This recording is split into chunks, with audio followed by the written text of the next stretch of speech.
ॐ अज्ञानतिमिरान्धस्य ज्ञानाञ्जनशलाकया चक्षुरुन्मिलितं येन तस्मै श्रीगुरवे नमः। वाञ्छाकल्पतरुभ्यश्च कृपासिन्धुभ्यैव च पतितानां पावनेभ्यो वैष्णवेभ्यो नमो नमः। नमो महावदान्याय कृष्ण प्रेम प्रदायते कृष्णाय कृष्ण चैतन्य नाम्ने गौरत्विषे नमः। हे कृष्ण करुणा सिंधो दीनबंधो जगत्पते गोपेश गोपिका कांत राधा कांत नमोस्तुते। तप्त कांचन गौरांगी राधे वृंदावनेश्वरी वृषभानुसुते देवी प्रणमामि हरिप्रिये। वृंदायै तुलसीदेव्यै प्रियायै केशवस्य च कृष्णभक्तिप्रदे देवी सत्यवत्यै नमो नमः। श्री कृष्ण चैतन्य प्रभो नित्यानंद श्री अद्वैत गदाधर शिवासादि गौरभक्तवृंद। हरे कृष्ण कृष्ण कृष्ण हरे हरे, हरे राम राम राम हरे हरे। हरे कृष्णा। सर्वप्रथम मैं अपने गुरुपाद पद ओम विष्णुपाद अष्टोत्तर शत श्री श्रीमद् भक्ति वेदांत माधव गोस्वामी महाराज के चरण कमलों में अनंत कोटि दंडवत प्रणाम ज्ञापन करता हूँ। हम लोग श्रीमद् भगवद गीता के 7वें अध्याय का श्रवण कर रहे हैं, जिसमें हमारा 28वां श्लोक चल रहा है, जिसमें भगवान ने बताया ये शाम त्वंतगतम पापम जनानाम पुण्य कर्मणाम ते द्वंद्व मोह निर्मुक्ता भजन्ते माम दृढ़व्रता। कि कौन लोग हैं जो मेरा दृढ़ व्रती होकर भजन करते हैं, जो निष्ठा की अवस्था को प्राप्त कर लिया है, अर्थात जिनके अनर्थ जिनके पाप नष्ट हो गए हैं। तो अंतगतम पापम, तो यहां पर निष्ठा की अवस्था तक एक देशवर्तनी के अंदर में केवल 25% पाप ही जो है नाश होते हैं। तो इसीलिए वहां पर निष्ठा की स्थिति आ जाती है। निष्ठा का मतलब है निरंतरता है, भजन किया जा रहा है बुद्धिपूर्वक, लेकिन परिश्रम उसके अंदर लग रहा है। तो इसीलिए कहा था 9वें अध्याय में यतन्तश्च दृढ़व्रता सततम कीर्तयन्तो माम यतन्तश्च। यतन्तश्च मतलब यत्न पूर्वक, माने परिश्रम है। तो निष्ठा की स्थिति वाला श्लोक है जो यहां पर कहा गया है। तो यहां पर अंत नहीं हुआ है पूरा, क्योंकि पापों का पूरा अंत जो है वो तो प्रेम अवस्था पर जाके होगा। इवन भाव अवस्था पे भी जो है थोड़ा सा लेश मात्र रह जाता है कहीं ना कहीं। तो इसलिए कह रहे हैं कि जिनकी भगवत उन्मुखी सुकृति है और जिनके ऊपर भगवत कृपा है, बिनु हरि कृपा मिलहि नहीं संता। तो भगवान की कृपा के बिना संत भी नहीं मिलते, और अगर संत मिल जाते हैं तो हम उनका जो संग करते हैं वो तभी कर पाएंगे जब हमारी भक्ति उन्मुखी सुकृति हो। इसमें दो बातें हैं, एक तो संत का मिलना और एक संत का संग करना, सम्यक रूपेण गमनम, तो वास्तविक संग।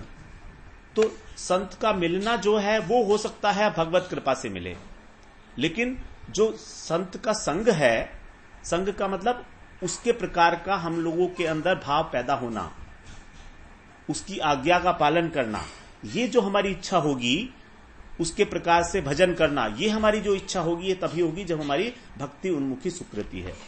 तो जैसे हम बात कर रहे थे तुलसीदास जी के विषय में, उन्होंने कहा पुण्य पुंज बिनु मिलहि न संता सत्संगति संस्कृति करवंता।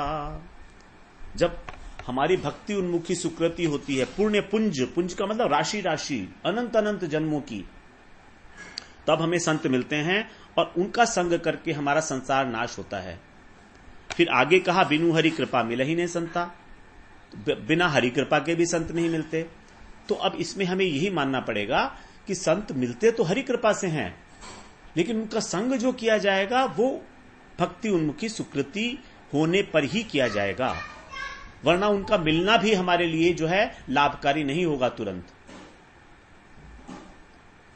तो अभी कहा ना सत्संगति, संगति मतलब संग करना, संस्कृति करांता। तो हमारा जो संसार नाश होगा, जो हमारा भजन में रुचि होगी, उदय होगा, वो तभी होगा जब हमारी उन्मुखी सुकृति है, भक्ति उन्मुखी। ये हमें समझना पड़ेगा। तो भगवत कृपा और भक्ति उन्मुख सुकृति दो बातें हो गई। तो भगवत कृपा तो सभी लोगों पर समान रूप से बरसती है, लेकिन जो सुकृति संपन्न है वही उसको अनुभव में ला सकते हैं, उन्हीं के अनुभव में आती है। तो जो पुण्यात्मा है वे ही सच्चे साधु को पहचान पाएंगे, और सच्चे साधु को पहचान कर ही उसका संग करेंगे। तभी तो संग होगा ना, जब पहचानेंगे। तो पहचानने की योग्यता कब आएगी? ये तभी आएगी जब सुकृति है।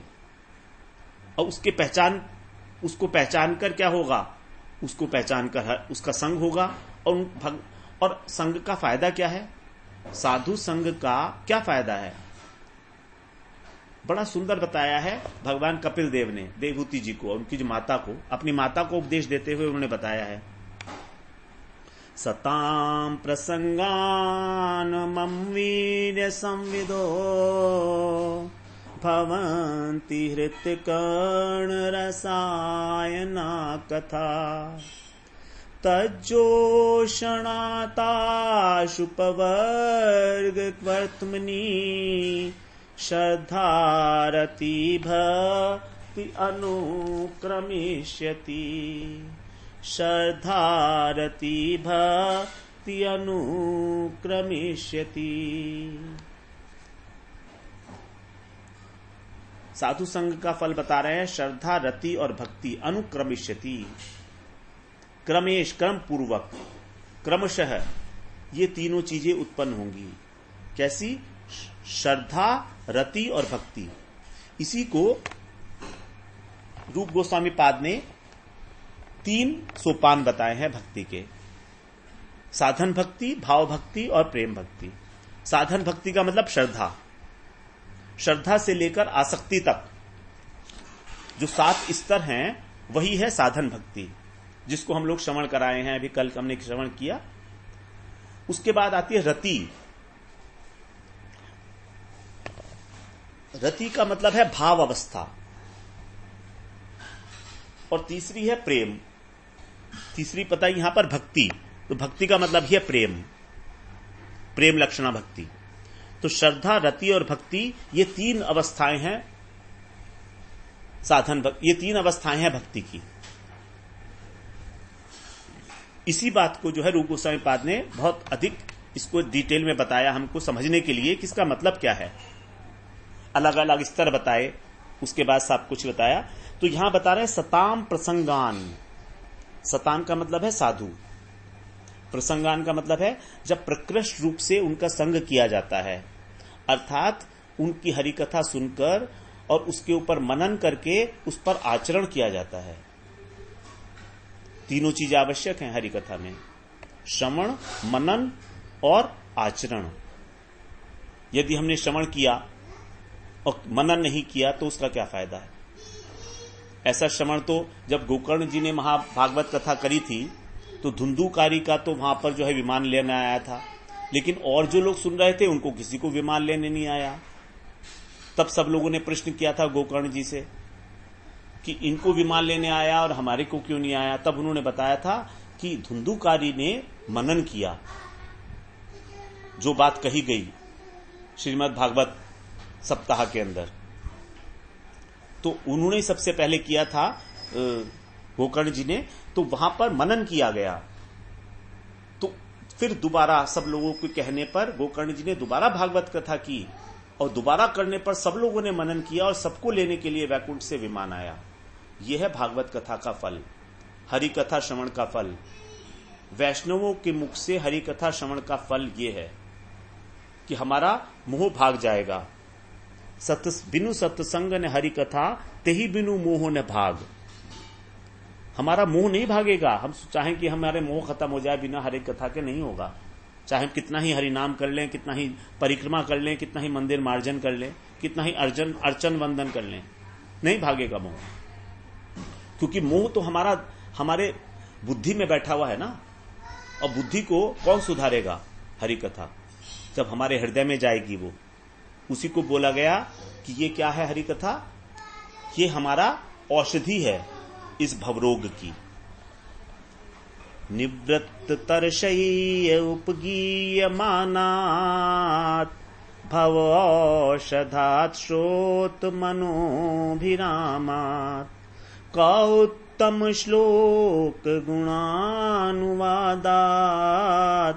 पुमान् विरजेत विना पशुघ्नात्। भागवत का ही श्लोक 10वें स्कंद का पहले अध्याय का 4था श्लोक। निवृत्त तरशयी उपगीय मानात। निवृत्त तरशयी अर्थात जिनकी तृष्णा निवृत्त हो चुकी है, ऐसे वैराग्यवान। तो ऐसे जो वैरागी संत हैं, जो भजन करने वाले भक्त हैं, वे और भव औषधात। ये हरि कथा कैसी है? भव औषधात, भव औषधि, भव सागर की औषधि। श्रोत मनोभिरामात, और जो विषयी लोग हैं उन लोगों के कान को और मन को आनंद देने वाली, उनको बड़ा आनंद आता है। हमने देखा है कथा के अंदर लोग कितने आनंद से सुनते हैं, उसको विभोर होके सुनते हैं, उनका मन लगा होता है उसमें। श्रोत मनोभिरामात क उत्तम श्लोक गुणानुवादात।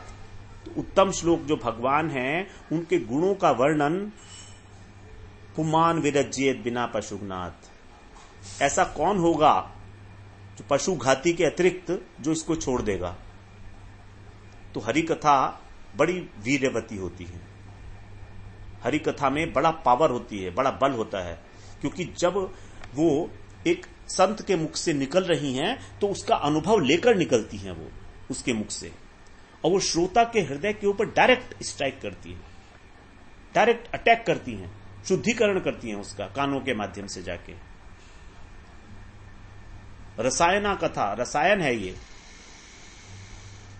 हृतकर्ण रसायना कथा। यहां पर कह रहे हैं हृदय के लिए रसायन की भांति औषधि। हमारे हृदय में जो पाप फंसे हुए हैं, अनर्थ फंसे हुए हैं, उन सब के लिए औषधि का काम करती है रसायना। और रस का आयन भी है। एक रसायन का अर्थ होता है औषधि, और रसायन का अर्थ है रस आयन, अर्थात रस का आश्रय। मुहुरहो रसिका भूविभावका।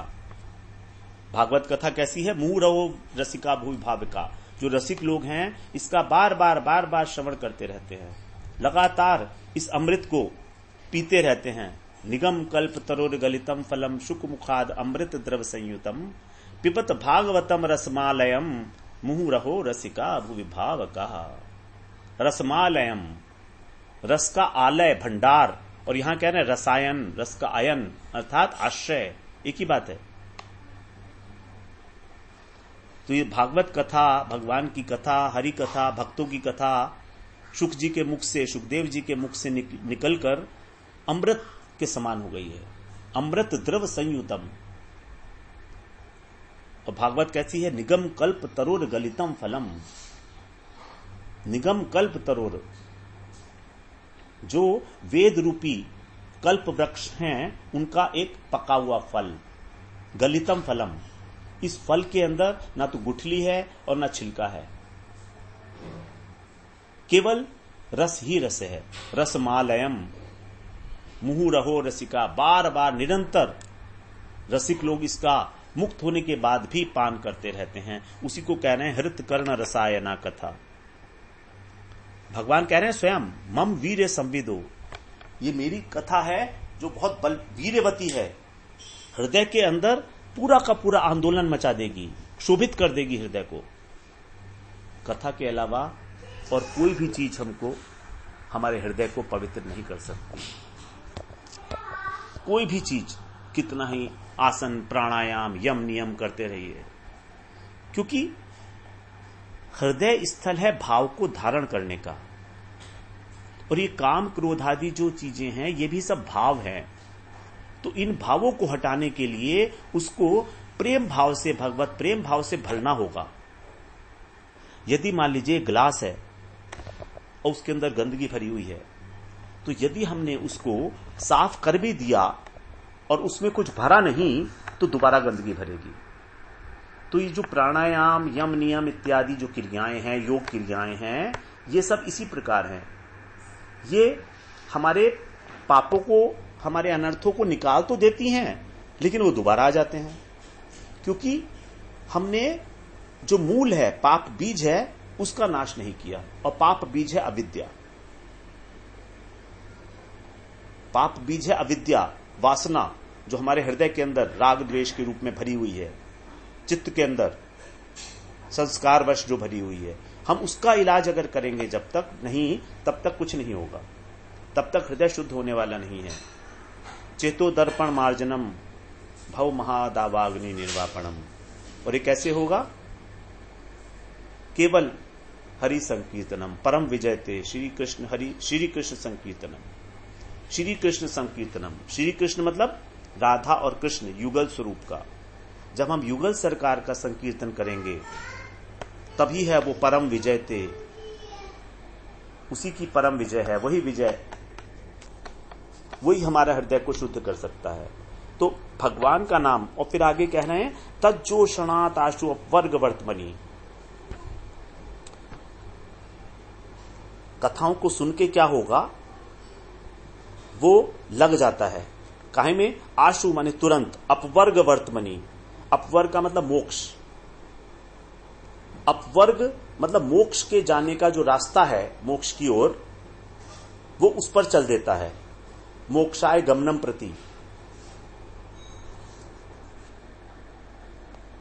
अपवर्ग का मतलब होता है मोक्ष, मुक्ति, संसार से मुक्ति। वर्तमनी, उस रास्ते की ओर चल देता है वो, और उस रास्ते को पार, मोक्ष को पार करके फिर आगे उसको मिलती है श्रद्धा, रति और भक्ति।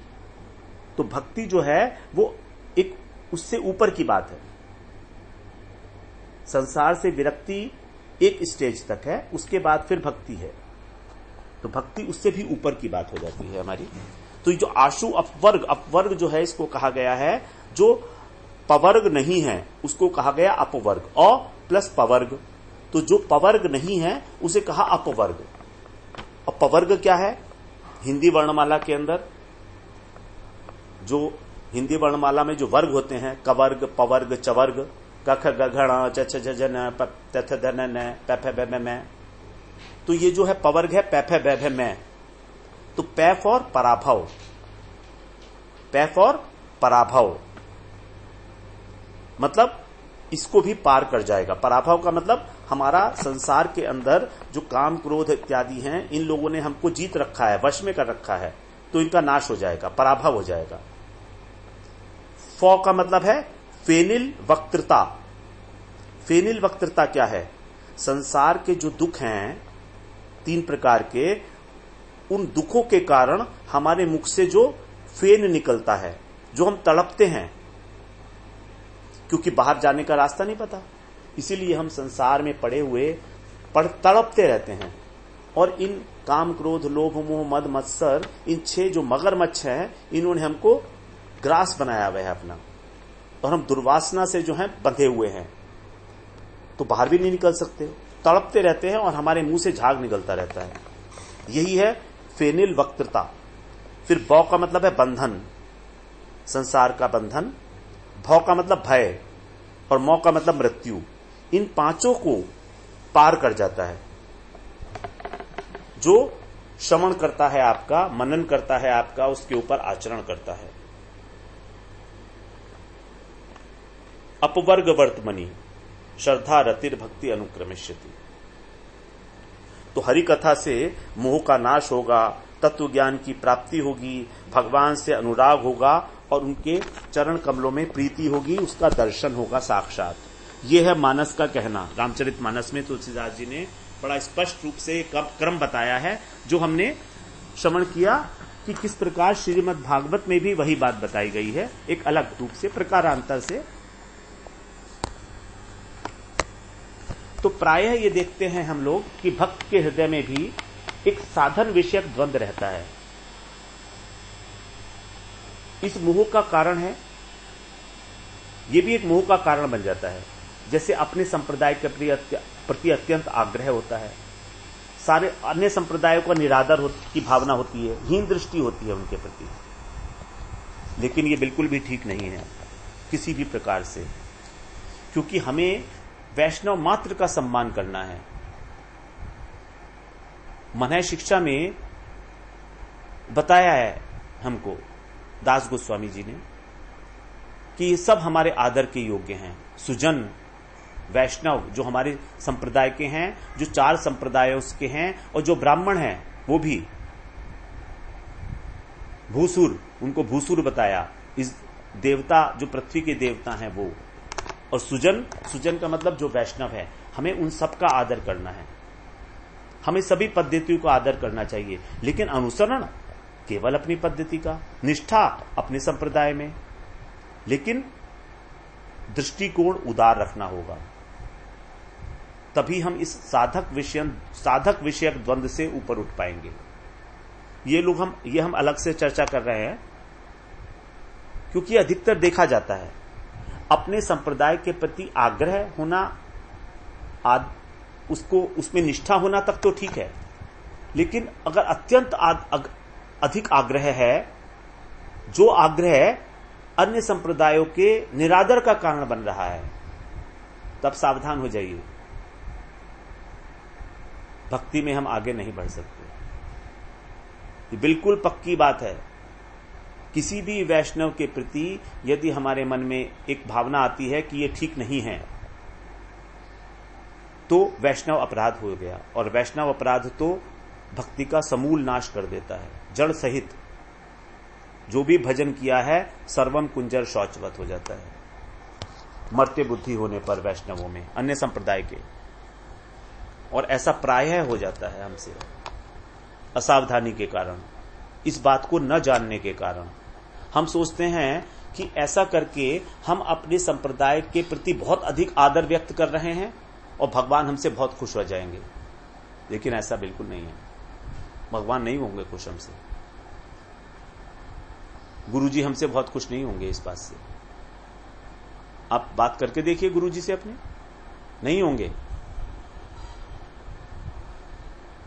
इसके अतिरिक्त एक दूसरा महत्वपूर्ण द्वंद्व और भी है, जो हम लोग साधन भजन में रहता है हमारा, कि हम प्राथमिकता संसार को देते हैं और भजन के नियम को तोड़ देते हैं। संसार के कार्य करने के लिए हम जो भजन का हमारा नियम है वो तोड़ देते हैं।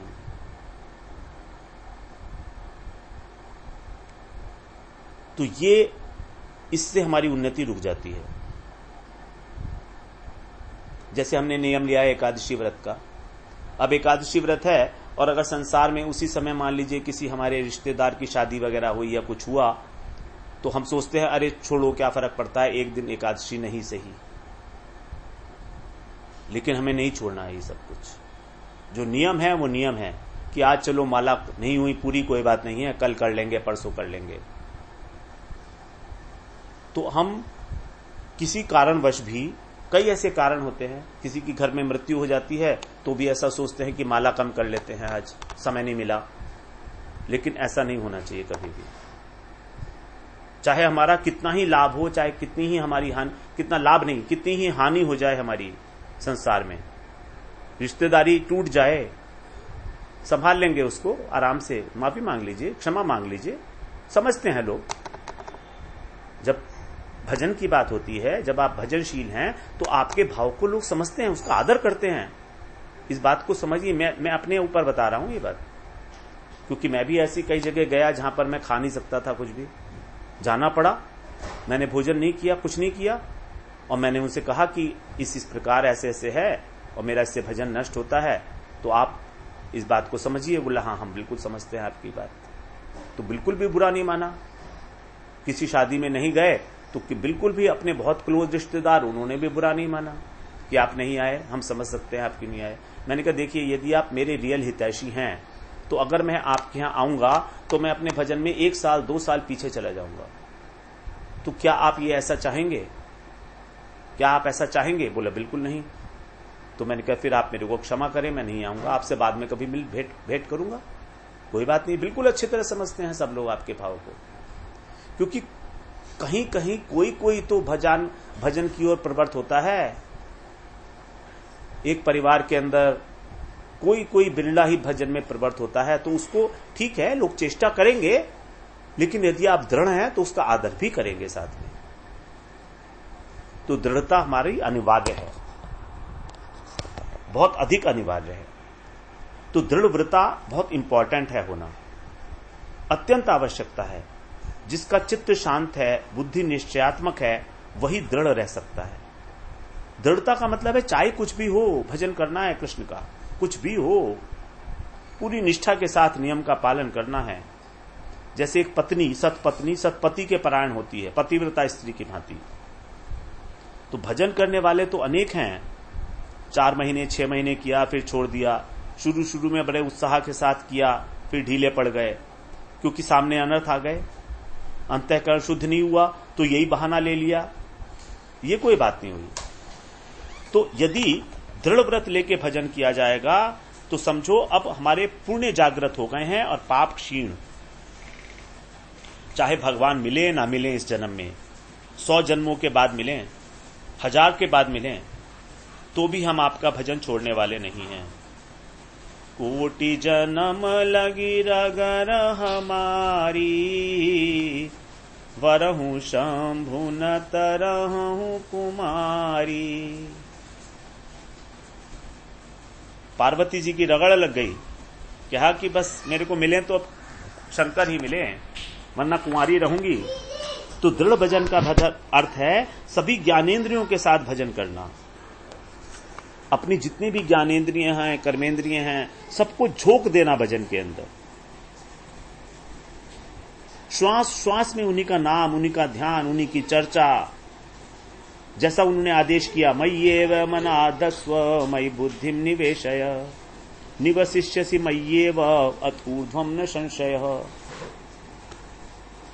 मन की इच्छा मेरी इच्छा में मिला दो, बुद्धि को मुझ में लगा दो, तत्व ज्ञान को प्राप्त करने में मेरी चर्चा करो, कुछ भी अलग मत रखो, सब कुछ उन्हीं के लिए, कायेन मनसा वाचा, एवरीथिंग। तो अभी दृढ़ व्रती होना हमारे वश में तो नहीं है, निष्ठा की स्थिति प्राप्त करना उनकी कृपा से, लेकिन सब हो सकता है, सब कुछ हो सकता है। हम तो केवल चेष्टा कर सकते हैं ना, और चेष्टा भी क्या, अपनी बुद्धि को मान लें, दृढ़ कर लें कि जिसे पकड़ा है उसको पकड़े रहेंगे, बस हम डगमगा ना पाए अपने रास्ते से। जब हम भजन करते हैं तो भगवान से ये प्रार्थना कर सकते हैं और करना चाहिए कि अब तो हमारे को कम से कम अपने अंदर फिक्स कर दो आप, इधर उधर हम लोग ना जाएं, हमारी निष्ठा ना डगमगाए। चाहे कोई कितनी बड़ी बड़ी बातें कर ले, अनेक अनेक प्रकार के शास्त्रों की, लेकिन अब हम कृष्ण को नहीं छोड़ने वाले। अगर ब्रह्मा जी आए तो भी नहीं, कृष्ण आए तो भी नहीं। कृष्ण कहे कि ठीक है तुम मेरी उपासना मत करो, नहीं मानेंगे, नहीं मानेंगे। आप क्या कर लोगे, नहीं मानते। तो भगवान से इतनी हमारा आत्मीयता हो जाए तभी हो सकते हैं हम दृढ़व्रती। राग द्वेष जो है यही है बाधक। तो इसलिए भजन, वास्तव में भजन तभी होता है जब दृढ़ होता है, वरना भजन ही नहीं है, वो तो सिर्फ कहने मात्र के लिए है बस। तो भगवान ने 9वें अध्याय में यही कहा है हमसे, सततम कीर्तयन्तो माम यतन्तश्च दृढ़व्रता नमस्यन्तश्च माम भक्त्या नित्य युक्ता उपासते।